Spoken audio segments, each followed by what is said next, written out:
अथ श्री साई सचरित्र अध्याय 26। भक्त पंत हरिश्चंद्र पितले और गोपाल आंबेडकर की कथाएं। इस सृष्टि में स्थूल सूक्ष्म चेतन और जड़ आदि जो कुछ दृष्टिगोचर हो रहा है वह सब एक ब्रह्म है और इसी एक अद्वितीय वस्तु ब्रह्म को ही हम भिन्न भिन्न नामों से संबोधित करते तथा भिन्न भिन्न दृष्टियों से देखते हैं। जिस प्रकार अंधेरे में पड़ी हुई एक रस्सी या हार को हम भ्रमवश सर्प समझ लेते हैं, उसी प्रकार हम समस्त पदार्थों के केवल बाह्य स्वरूप को ही देखते हैं, न कि उनके सत्य स्वरूप को। एकमात्र सद्गुरु ही हमारी दृष्टि से माया का आवरण दूर कर हमें वस्तुओं के सत्य स्वरूप का यथार्थ में दर्शन करा देने में समर्थ है। इसीलिए हम श्री सद्गुरु साई महाराज की उपासना कर उनसे सत्य का दर्शन कराने की प्रार्थना करें, जो कि ईश्वर के अतिरिक्त और कुछ भी नहीं है। आंतरिक पूजन। श्री हेमाड पंत उपासना की एक सर्वथा नवीन पद्धति बनाते हैं। वे कहते हैं कि सद्गुरु के पाद प्रक्षालन के निमित्त आनंद अश्रु के उष्ण जल का प्रयोग करो, उन्हें सत्य प्रेम रूपी चंदन का लेप कर दृष्टि विश्वास रूपी वस्त्र पहनाओ तथा अष्ट सात्विक भावों के स्थान पर कोमल और एकाग्र चित्त रूपी फल उन्हें अर्पित करा। भावरूप बुक्का उनके श्री मस्तक पर लगा, भक्ति की कछनी बांध अपना मस्तक उनके चरणों पर रखो। इस प्रकार श्री साई को समस्त आभूषणों से विभूषित कर उन्हें अपना सर्वत्र निछावर कर दो। उष्णता दूर करने के लिए भाव की सदा चावर डुलाओ। इस प्रकार आनंददायक पूजन कर उनसे प्रार्थना करो, हे प्रभु साई, हमारी प्रवृत्ति अंतर्मुखी बना दो, सत्य और असत्य का विवेक दो तथा सांसारिक पदार्थों से आसक्ति दूर कर हमें आत्मानुभूति प्रदान करो। हम अपनी काया और प्राण आपके श्री चरणों में अर्पित करते हैं। हे प्रभु साई, मेरे नेत्रों के तुम अपने नेत्र बना लो ताकि हमें सुख और दुख का अनुभव ही न हो। हे साई, मेरे शरीर और मन को तुम अपनी इच्छानुकूल चलने दो तथा मेरे चंचल मन को अपने चरणों की शीतल छाया में विश्राम करने दो। अब हम इस अध्याय की कथाओं की ओर आते हैं। भक्त पंत। एक समय एक भक्त जिनका नाम पंत था और जो एक अन्य सद्गुरु के शिष्य थे, उन्हें शिरडी पधारने का सौभाग्य प्राप्त हुआ। उनकी शिरडी आने की इच्छा तो न थी, परंतु मेरे मन को छू और ही विविधता से कुछ और वाली कहावत चरितार्थ हुई। वे पश्चिम रेलवे द्वारा यात्रा कर रहे थे, जहां उनके बहुत से मित्र व संबंधियों से अचानक ही भेंट हो गई, जो कि शिरडी यात्रा को ही जा रहे थे। उन लोगों ने उनसे शिरडी तक साथ साथ चलने का प्रस्ताव किया। पंत यह प्रस्ताव अस्वीकार न कर सके। तब वे सब लोग बंबई में उतरे और इसी बीच पंत विरार में उतर अपने सद्गुरु में शिरडी प्रस्थान करने की अनुमति लेकर तथा आवश्यक खर्च आदि का प्रबंध कर सब लोगों के साथ रवाना हो गए। तो प्रातःकाल वहां पहुंच गए और लगभग 11 बजे मस्जिद को गए। वहां पूजरनाथ भक्तों का एकत्रित समुदाय देख सबको अति प्रसन्नता हुई, परंतु पंत को अचानक ही मूर्छा आ गई और वे बेसुध होकर वहीं गिर पड़े। तब सब लोग भयभीत होकर उन्हें स्वस्थ करने के समस्त उपचार करने लगे। बाबा की कृपा से वो मस्तक पर जल से छींटे देने से वे स्वस्थ हो गए और ऐसे उठ बैठे जैसे कि कोई नींद से जगा हो।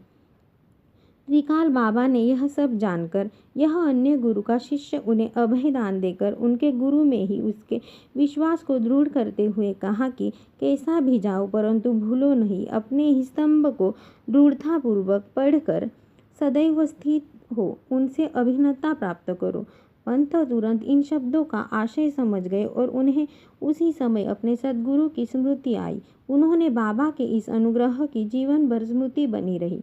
श्री हरिश्चंद्र पितले। बंबई में एक श्री हरिश्चंद्र नामक सद्गृहस्थ थे। उनका पुत्र मिर्गी रोग से पीड़ित था। उन्होंने अनेक प्रकार के देशी व विदेशी चिकित्सालय कराए, परंतु उनसे कोई लाभ न हुआ। जब केवल यही उपाय शेष रह गया था कि किसी संत के चरणों कमलों की शरण ली जाए। 15वें अध्याय में बतलाया जा चुका है कि श्री दासगणों के समुद्र कीर्तन से श्री साई बाबा की कीर्ति बंबई में अधिक फैल चुकी थी। पितले भी सन 1910 में उनका कीर्तन सुना और उन्हें ज्ञात हुआ कि श्री साई बाबा के केवल एक स्पर्श तथा दृष्टि मात्र से ही असाध्य रोग समूल नष्ट हो जाते हैं। तब उनसे मन में श्री साईं बाबा के प्रिय दर्शन की तीव्र इच्छा जागृत हुई। यात्रा का प्रबंध कर भेंट देने के फलों की टोकरी लेकर स्त्री और बच्चों के सहित वे शिरडी पधारे। मस्जिद पहुंचकर उन्होंने चरण वंदना की तथा अपने रोगी पुत्र को उनके श्री चरणों में डाल दिया। बाबा की दृष्टि उस पर पड़ते ही उसमें एक विचित्र परिवर्तन हो गए। बच्चे ने आंखें फेर दी और बेसुध होकर गिर पड़ा। उसके मुंह से झाग निकलने लगी तथा शरीर पसीने से भीग गया और ऐसा आकांक्ष होने लगा कि अब उसके प्राण निकलने ही वाले हैं। यह देखकर उसके माता पिता अत्यंत निराश होकर घबराने लगे। बच्चे को बदुआ थोड़ी मूर्छा तो अवश्य ही आ जाया करती थी, परंतु यह मूर्छा दीर्घ काल कर रही थी।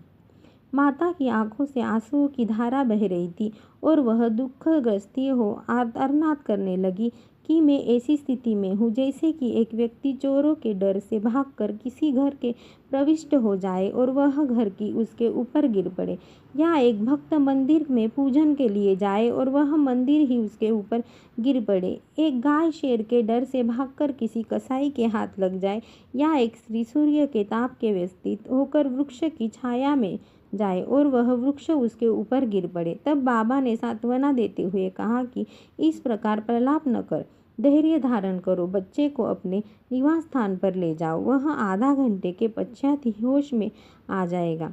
तब उन्होंने बाबा के आदेश का तुरंत पालन किया। बाबा के वचन सत्य निकले।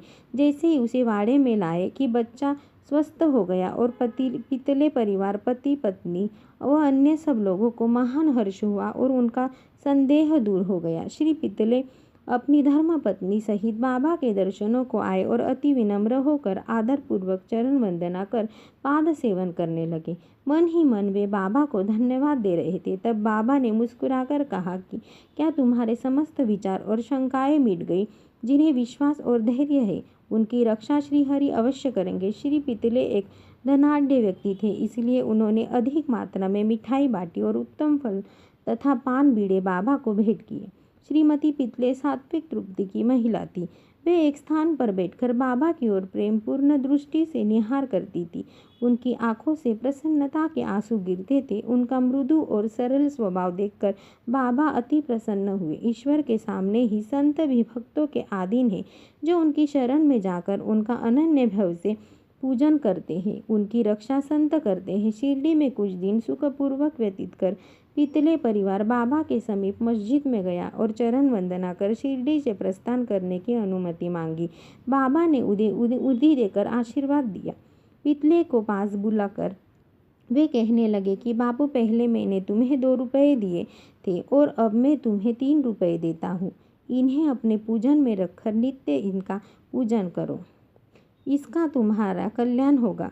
श्री पितले ने उन्हें प्रसाद स्वरूप ग्रहण कर बाबा को पुनर्साष्टांग नमस्कार किया तथा आशीष के लिए प्रार्थना की। उन्हें एक विचार भी आया कि प्रथम अवसर होने के कारण मैं इसका अर्थ समझने में असमर्थ हूँ कि 2 रुपये मुझे पहले कब दिए थे।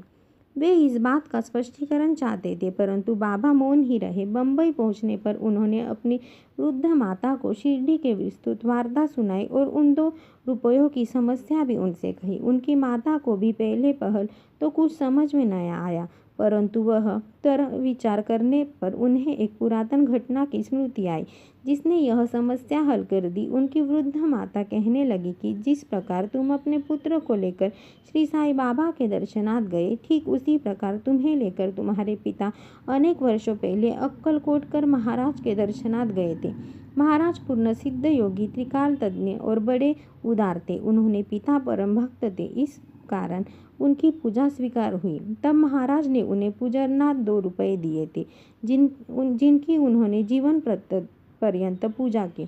उनके पश्चात उनकी पूजा यथाविधि न हो सकी और वे रुपये खो गए। कुछ दिनों के उपरांत उनकी पूर्ण विस्मृति ही हो गई। तुम्हारा सौभाग्य है जो श्री अक्कलकोटकर महाराज ने साई स्वरूप में तुम्हें अपने कर्तव्य और पूजन की स्मृति कराकर आपत्तियों से मुक्त कर दिया है। अब भविष्य में जागरूक रहकर समस्त शंकाएं और सोच विचार छोड़कर अपने पूर्वजों को स्मरण कर रिवाजों का अनुकरण कर उत्तम प्रकार का आचरण अपनाओ। अपने कुल दैव तथा इन रुपयों की पूजा कर उनके यथार्थ स्वरूप को समझो और संतों का आशीर्वाद ग्रहण करने में गर्व मानो।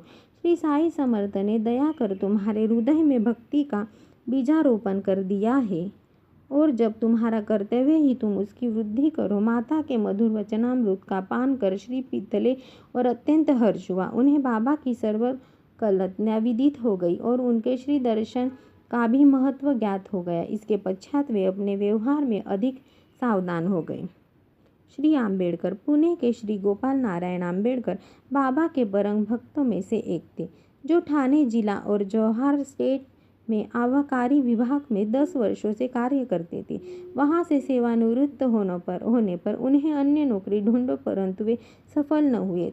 तब उन्हें दुर्भाग्यों में चारों ओर से घेर लिया, जिससे उनकी आर्थिक स्थिति और भी अधिक दयनीय हो गई। ऐसी परिस्थिति में उन्होंने 7 वर्ष व्यतीत किए। वे प्रतिवर्ष शिरडी जाते और अपनी दुखदायी कथा वार्ता बाबा को सुनाया करते थे। सन 1916 में तो उनकी स्थिति और भी अधिक चिंताजनक हो गई। तब उन्होंने शिरडी जाकर आत्महत्या करने की ठानी। इसीलिए वे अपनी पत्नी के साथ लेकर शिरडी आए और वहां 2 मास तक साथ ही बाबा के उनकी रक्षा के निश्चय किया। वही समय एक भोजनालय के मालिक श्री सद्गुरु ने नामक ठीक उसी समय बाहर आकर उनसे इस प्रकार वार्तालाप करने लगे कि क्या आपने कभी श्री अक्कलकोट महाराज की जीवनी पढ़ी है? सगुन से पुस्तक लेकर उन्होंने पढ़ना प्रारंभ कर दिया। पुस्तक पढ़ते पढ़ते वे एक ऐसी कथा पर पहुंचे जो इस प्रकार थी कि श्री अक्कलकोटकर महाराज के जीवन काल में एक व्यक्ति असाध्य रोग से पीड़ित था। जब वह किसी प्रकार भी कष्ट सह न सका तो वह बिल्कुल निराश हो गया और एक रात्रि को कुएं में कूद पड़ा। तक्षण की महाराज वहां पहुंचे और उन्होंने स्वयं अपने हाथों से उसे बाहर निकाला। वे उसे समझाने लगे कि तुम्हें अपने शुभ अशुभ कर्मों का फल अवश्य ही भोगना चाहिए। यदि भोग अपूर्ण रह गया तो पुनर्जन्म धारण करना पड़ेगा। इसलिए मृत्यु से यह श्रेयस्कर है कि कुछ काल तक उन्हें सहन कर पूर्व जन्मों के कर्मों का भोग समाप्त कर सदैव के लिए मुक्त हो जाओ। यह सामायिक और उपयुक्त कथा पढ़कर आम्बेडकर को महान आश्चर्य हुआ और वे द्रवित हो गए। यदि इस कथा द्वारा उन्हें बाबा का संकेत प्राप्त न होता तो अभी तक उनका प्राणांत ही हो गया होता। बाबा की व्यापकता और दयालुता देखकर उनको विश्वास दृढ़ हो गया और वे बाबा के परम भक्त बन गए। उनके पिता श्री अक्कलकोटकर महाराज के शिष्य थे और बाबा की इच्छा भी उन्हें के पद चिन्हों का अनुकरण कराने की थी। बाबा ने उन्हें आशीर्वाद दिया और अब उनका भाग्य चमक उठा।